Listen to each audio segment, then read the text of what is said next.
Hello, everyone. I am Dr. Sonny Kelly, the Honorary Chair this year, and it is indeed my honor to be here. I just want to first acknowledge the fact that I am not here alone. I stand here on the shoulders of my parents, my ancestors, even in some ways my children who inspire me, and not the least of which, the people that are right here in this room. So I just want to let you all know, folks who can't be here, that there's a whole team here. Some of them are represented here. I'm sure some are working in other places. But between Morgan and Gary and Lori and Gail and Michaela and Ashish and Pooja and Peg out front, I want to say thank all of you all here for doing the hard work to get me here on time, in place, well fed and hydrated, right? We are a community. We need each other more than ever. There's no one superstar, which is why so many of us, I know thousands of us, on May 21st are going to come out and walk for a difference. Walk for our communities, for our brothers, our sisters, our friends, our families, the assets in our community that are the most valuable, the human beings that are right next to us. So one thing that I do in all of my classes when I teach at Fayetteville Technical Community College is I talk about names. So names are important, which is why I named some of the people that have been here today making this happen.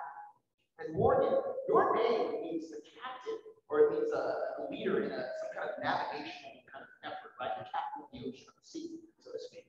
And I had a student whose name was Morgan one time, and she was the shyest person in the room, very anxious, very nervous about things. It was a public speaking class, and she had me as a teacher. So I'm up there, I've got over 20 years of acting, public speaking, and pizzazz, right?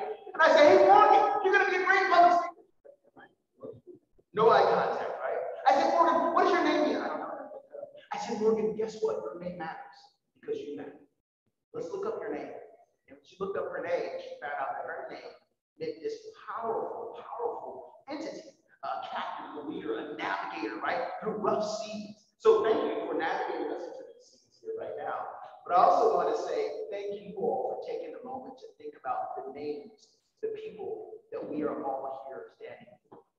Every one of us in this room is standing for and with, and sometimes in the body of someone who has at some point had to say, I'm not okay right now. We want to remind everyone, it's okay to not be okay. And add a little rhyme to that. If you understand it's okay to not be okay, say walk your way. It's okay to not be okay. Come on, folks, it's okay to not be okay, so that's what this is about. So I am a performer, and as Morgan said, I teach and speak in the African and African American tradition with a lot of call and response and collective community. However, I also acknowledge the fact that I have many traditions. I have traditions from Europe, traditions from Asia that I've learned from extent, traditions from across the nation. So there's no one better tradition, but in my tradition, one thing that we love to do as storytellers, as griots, is ask permission of the audience, of the community, that we can come in and speak on a matter. Today, the matter is mental health, and us taking a hold of this issue by taking a hold of each other and embracing each other and calling us into community. Now, I'm trying to make sure that I slow down. Michaela said, make sure you go slow. I go so fast. I'm going to slow it down and take my time because you're worth it. You're worth it. So when I say the word Abo, it is an African word. It's specifically a Ghanaian word. Africa is a whole continent, right? This country, the western side of Africa, called Ghana. In that country, one of the primary languages is Twi. It's a tribal language. Among English and other languages, Twi is a very common language. And when a storyteller wants to speak to a community, he, she, they will go to the gates of the community and knock and say, Abo. Abo means I have a story that I would like to share. And if you will hear me out, I will allow my story to become our story. And if you agree to make my story our story, you would respond, Amen. Amen means welcome, storyteller. Please build our community, enrich us, because we are better together. We will hear your story. So when I say Abo, if you're ready for a story, and those of you at home, please speak up as well. There's power in speaking and sharing your voices, right? When I say Abo, you would say Amen. Abo! Amen. Abo! Abo! Amen. I love it. Thank you. Yells it to God. Amen. That buffalo power up north. Thank you. Well, this is a little poem that I learned a long time ago. Gary's heard it before, and I like to share it because it reminds me of how important every member of our community every jumper is, every walker, every roller, every person who just desires to be in the space and do something about our brothers, our sisters, our family members who are hurting because they're dealing with mental challenges. And they need to know that it's okay to not be okay. It goes like this. 6 humans trapped by habitats in bleak and bitter cold, each possessed a stick of wood, or so the story is told. The 5 died in deep walls. The first one held his back, for up the faces round the fire, he noticed what was black. The next man, looking across the way, saw one not from his church and couldn't bring himself to give the fire his stick of birch. 4 man sat, tattered clothes, gave his coat a hitch. Why should his lawn be put to use to warm the idle rich? The rich man sat back and thought of all the wealth he had in store and how to keep what he had earned from the lazy shiftless poor. The black man's face spoke with rage as the fire passed from his sight. See, all he saw in his stick of wood was a chance to spite the white. The next man of this forlorn group gave not except for gain. Giving only to those who gave was how he played the game. Each lawn was held in death's still hands as proof of human sin. They didn't die from the cold without, died from the cold. What challenge every one of us today to realize, understand, and own the fact that we can do something about the problems and the challenges that we see today. And that little something in this poem is embodied in a figurative little stick of birch. A little stick that you can put into the fire to make the rest of us warm. Some of us have been told that our stick is too feminine, too masculine, too short, too tall, too black, too white, too fat, too skinny, too whatever else you want to call it. But I'm here to tell you that what you have to bring is what we need.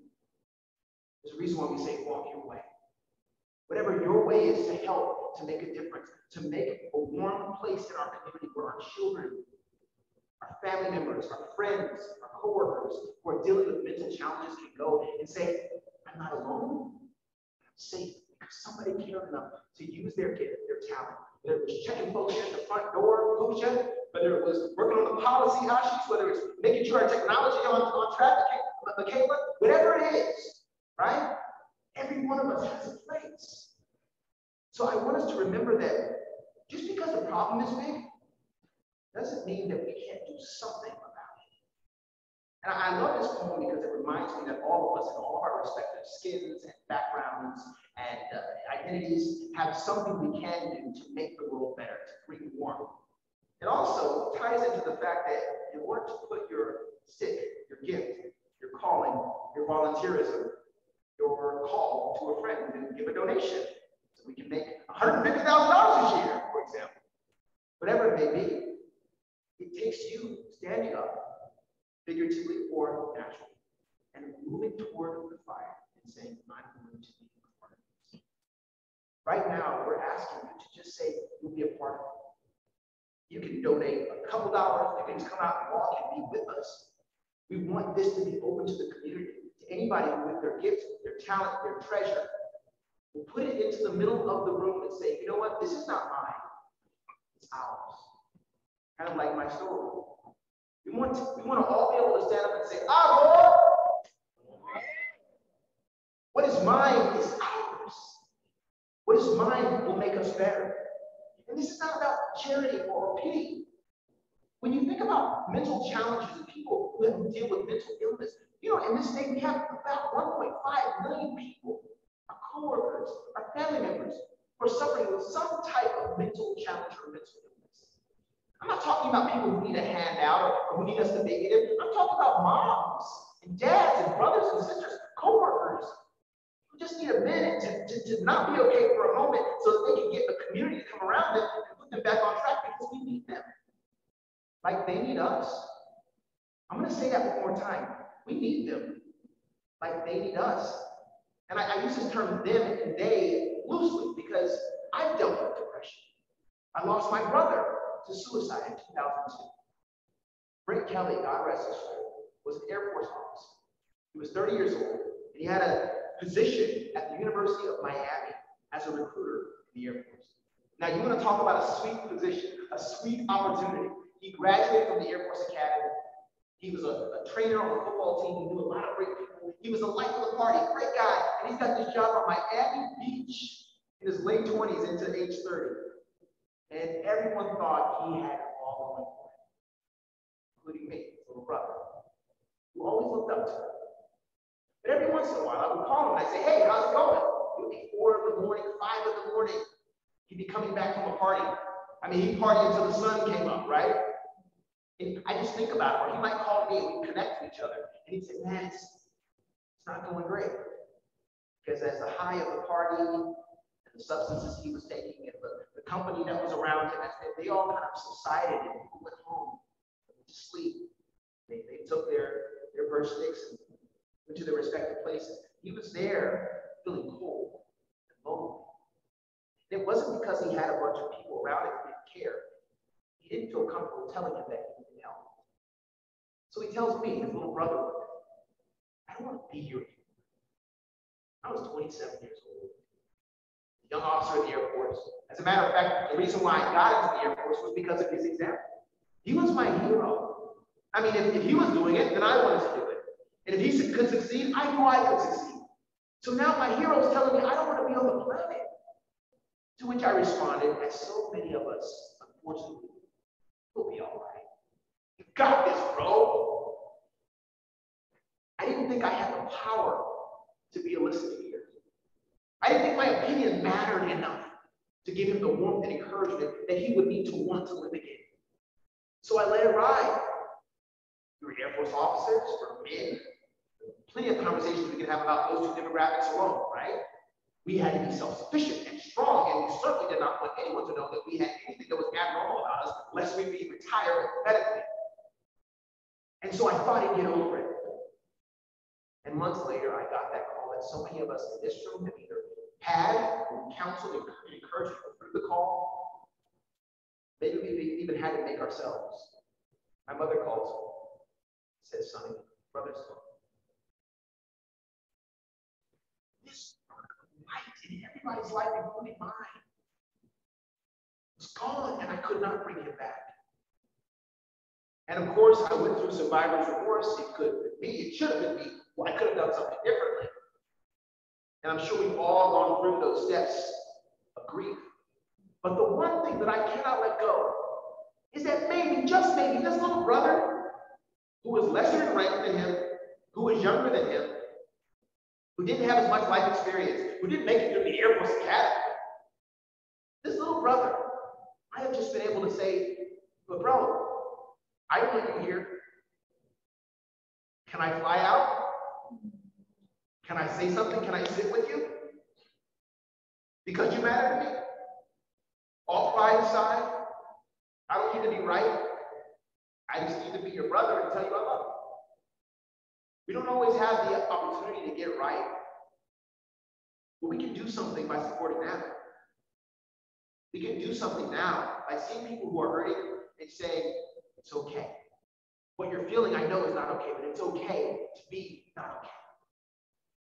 And as I tell my students, I want to be your Goldilocks.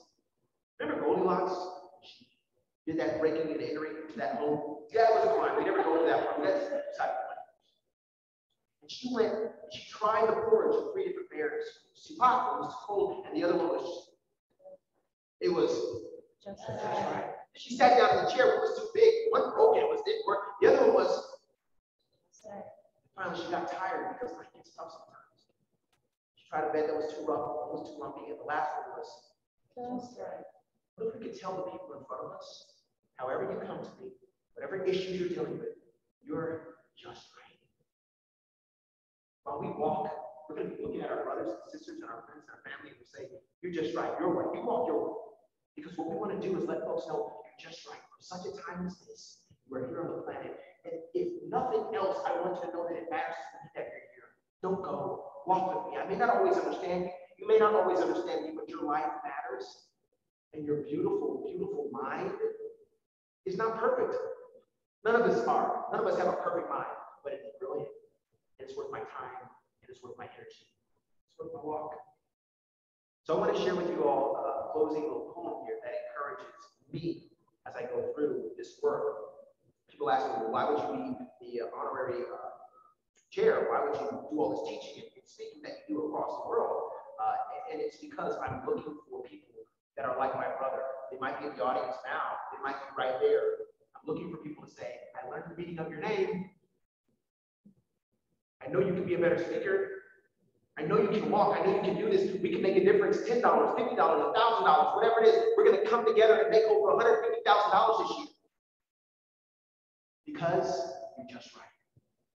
You're just right. Whatever you bring, your energy, your time, your talent, your treasure, is just right. Just stay with us and walk with us. And as we walk together, we're going to see some indomitable obstacles. We're going to be challenged by some difficult things. It's North Carolina, y'all. It's going to get warm. So we're going to be hydrating and encouraging each other. And as we face the things that seem impossible, I want you to remember this poem. It's by a man named Albert Guest. And it goes like this. Somebody said that it couldn't be done, but she was the chocolate reply. Well, maybe it couldn't, but she would be one who wouldn't say it till she tried. So she started writing with a trace of a grin, and if she worried, she hit it. She started to sing and she tackled a thing that couldn't be done. And she did it. Somebody scoffed, you could never do that, or at least no one ever had done it. So he took off his hat, and he took off his coat. And the next thing you know, he begun it. With the lift of his chin and a bit of a grin, refusing to doubt it or quit it, he started to sing as he tackled the thing that couldn't be done. And he did it. There are thousands who will tell you it cannot be done. There are thousands who will prophesy failure. There are thousands who will point out to you one by one the dangers that wait to assail. With the lift of your chin and a bit of your grin, just take off your hat and go to it. Start to sing as you tackle the thing that couldn't be done. You do it, you do it, you do it, and you do it, and you do it. Before you know it, across this nation, we're doing it. We're doing it. Let's walk our way on May 21st. Let's make a difference. And I'm saying right now, speaking prophetically in my new pastoral position, that we indeed can break records. This is our 18th year. Last year, we did this via Zoom. It was virtual. And we made $133,000 to give free services to those who needed most in this community. With only 500 participants, 500 people who said, I'm going to do something. I'm going to ask a friend. I'm going to show up if I can. If I can't show up, I'm going to do something. This year, we get to be face to face. We're out here in the sunshine. We got each other. Let's break records. Let's go above and beyond 150,000. Let's get above and beyond 1,000 participants. We can do it. We'll just step up and say, I want to make a difference. Let's let our gifts, our time, talent, and treasure truly be ours and share so that we can save lives. God bless you all. Thanks for having me.